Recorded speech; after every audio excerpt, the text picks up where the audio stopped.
দেখো রসমালাই পাওয়া যাচ্ছে, রসমালাই ভরপুরটা, কোনো জায়গায় ফাঁক নেই।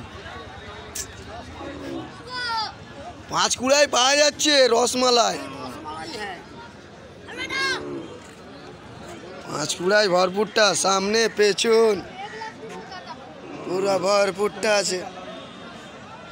পাঁচকুড়ার রসমালাই ছোট্ট মতন, একদম ছোট্ট। কার বাগানে ছিল রে? কার বাগানে ছিল? লিচুর বাগানে।